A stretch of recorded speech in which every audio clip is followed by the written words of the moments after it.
Magandang umaga ulit sa ating lahat mga ka-ADN. So, good morning everyone and welcome ulit sa aking channel. Nagbabalik na naman sa inyong harapan ang inyong chismosong Alda Vlogger na nag na ngayon ay masipag na kasi gusto ng maraming content, 'di ba? Kasi maraming nawala sa akin eh.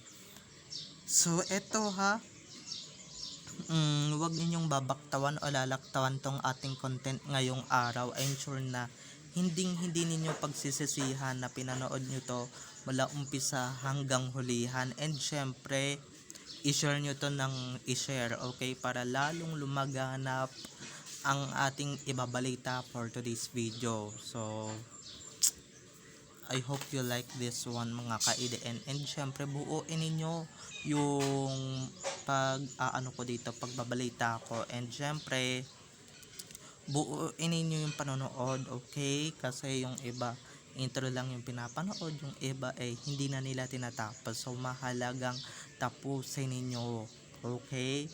So eto, dumako na tayo sa ating main topic for today's video agad-agad.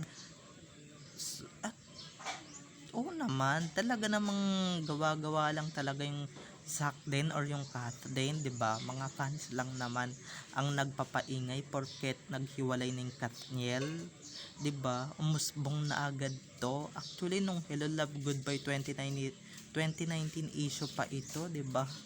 Kasi hindi lang talaga matuloy-tuloy yung tambalan nila kasi nga may boyfriend pa noon si Catherine at eto nga, 'di ba? Nag-a-assume na yung mga fans niya na keso may real na namamagitan na sa kanila nito sa neck nyo. So ito na guys, watch this. Mamaya ipapaliwanag ko sa inyo ng buong buo. So ito na guys, watch this.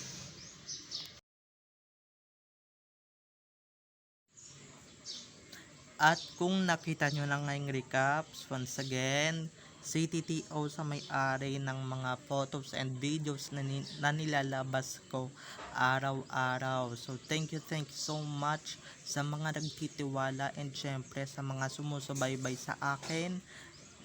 Hindi lang ngayon kung hindi nung mga nakaraan ko pang taon sa YouTube. Thank you so much.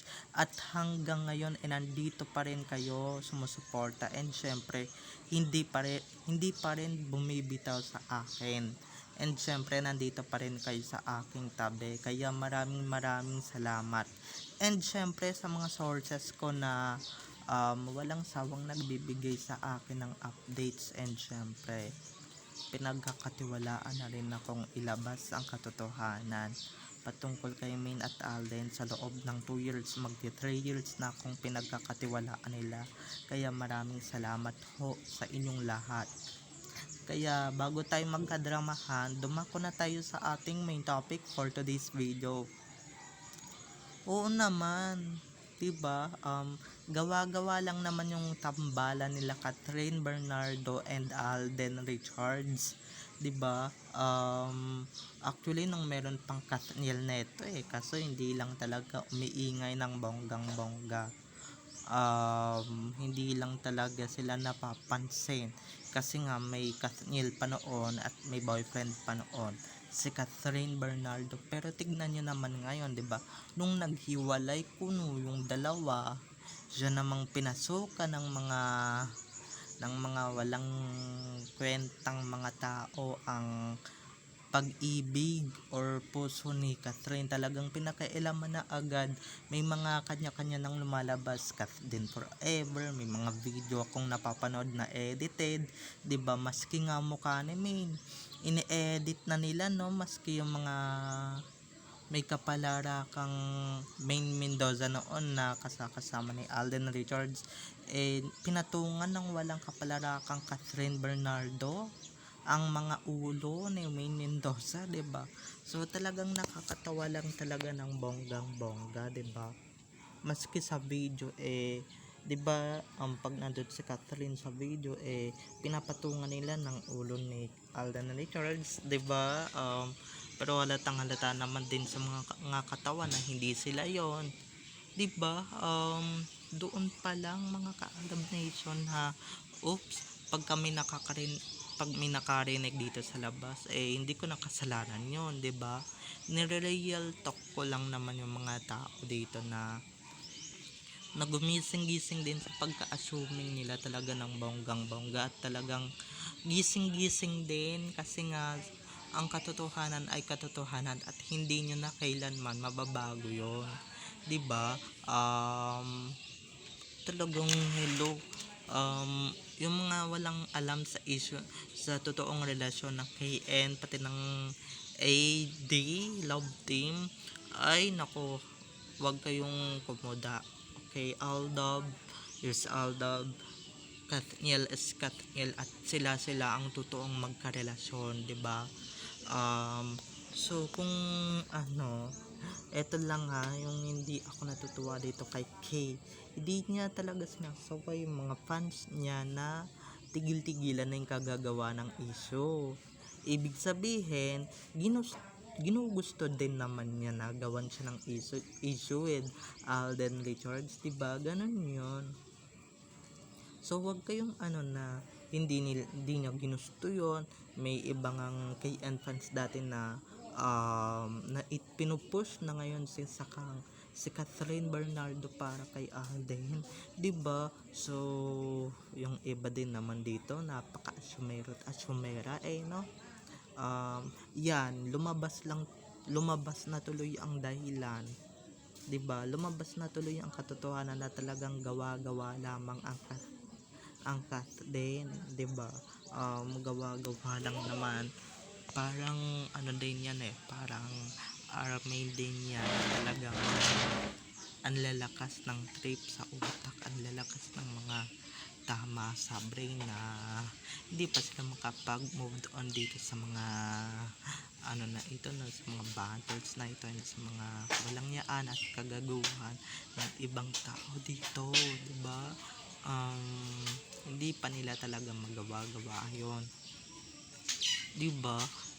Kung meron mang dapat mag-move on kayo yon, kasi 'di ba nasisiraan na kayo and kung ano-ano ng imahinasyon ang lumalaganap sa inyong mga pag-iisip at sa mga kokote ninyo, hindi na tama yan. At kung ako sa inyo, dapat kayo talaga ang magpakonsulta sa espesyalista or sa doktor, kasi 'di ba medyo napapaling na ata yung mga brain ninyo, 'di ba? Yung mga cat din, yung mga KD fans na parang bubbles lang naman ang gumawa sa kanila, parang budalang naman, at deep inside talagang maglalaho din yan. Ako na mismo ang nagsasabi sa inyo na talagang maglalaho yan, 'di ba? Parang arming din yan na talagang maglalaho ng bonggang-bongga, 'di ba? Isa din tong asyumerang babae na to na gusto pa talagang sumikat ng bonggang-bongga, no? Kasi siya na lang talaga ang natitirang pag-asa ng network niyang patapon na or mababankrupt na. So pagka hindi pa niya nasalba, 'di ba? And onting na lang, no? Onting announcement lang, kasi nga bago tayo matapos, 'di ba? Abangan ninyo yung Miss Universe bukas, hosted by Alden Richards. So yung pamamaraan ni Alden, binibwisit lang kayo niyan. Wala namang masama kung ganun mag-host, ako nga, 'di ba? Malakas yung boses ko and malakas yung kalooban ko na ngayon, kahit umaga pa lang, madaling araw pa lang, sige Sputnik na agad tayo, na vlog tayo ng vlog agad ng bonggang-bongga. Syempre tayo pa ba, hindi tayo mauubusan ng mga banters and ng mga dito, ng mga sasabihin dito, kaya dumako ulit tayo sa ating topic for today's video. I'm sure guys, pag napanood to ng KD fans, ng Sakden fans, ay nako, masasaktan sila at marireal talk sila na gawa-gawa lang pala sila, imagination lang pala yung ginagawa nila, or ginawa lang sila for just imagination things, 'di ba? So, ginagawa ko to para lang talaga masaktan sila at para lang talaga magising sila sa kahibangan nila na wala talagang Alden at Catherine kasi may kanya-kanya na silang love life. 'Di ba? Pagka talaga nahanap namin yung ebidensya na yun na magpapatunay na sa Hong Kong, okay, sa Hong Kong na nagsushooting pa sila ng Hello Love Goodbye at hindi pa sequel. So ilalabas natin agad-agad yan ng bonggang-bongga, asahan ninyo yan, 'di ba? um, Eto lang, no, para sa Katden fans, may sasabihin ako about sa Katniel, yung ginagawa ni Catherine at ni Daniel noon, 'di ba? Hindi lang for the love team at hindi lang for the show, for real life na talaga. And yung ginagawa din ng Aldab, hindi din for the show, 'di ba? At talagang kung magfe-friends lang sila, may mga holding hands ba, may mga pahalik-halik ba silang gagawin on off cam, 'di ba? May paakbay-akbay pa sila off cam. So ano 'yon, 'di ba? And marami pa tayong ilalabas, okay, at marami pa tayong elaborate talaga ng bonggang-bongga. Asahan ninyo yan. At marami pa tayong ano, marami pa tayong ilalabas ng bonggang-bongga dito sa updates kong ito. Okay, so bago tayo magpaalam, bago tayo magbabay, ipaalala ko lang ho sa lahat ng mga ka-ADN natin dyan, and sa lahat ng mga individuals, huwag kayong tatangkilik ng mga vloggers, influencers na nagpo-promote ng sugal, okay? Kasi matuturuan lang kayo magsugal dyan, lalong lalo na yung mga nasa Facebook na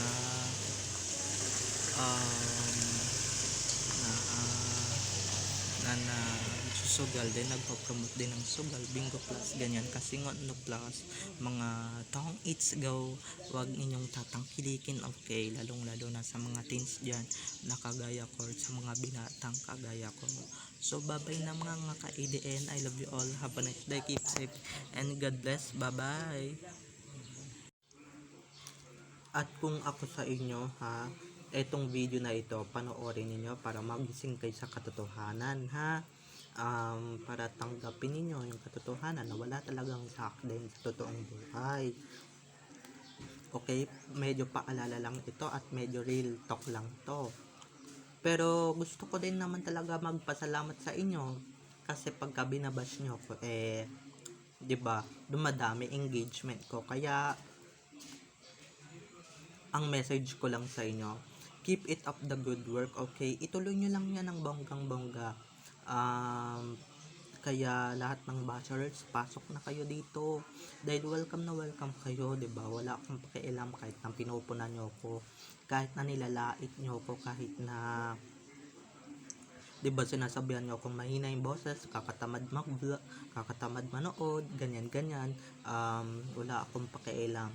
Basta, or sabihan nyo man ako ng fake news, basta pasok lang kayo ng pasok dito, 'di ba? Pagka may bago akong upload, kayo agad ang unang mag-comment at sabihan nyo ako ng hatreds, 'di ba? Para mas dumami pa engagement ko. Keep it up, okay? Bye-bye.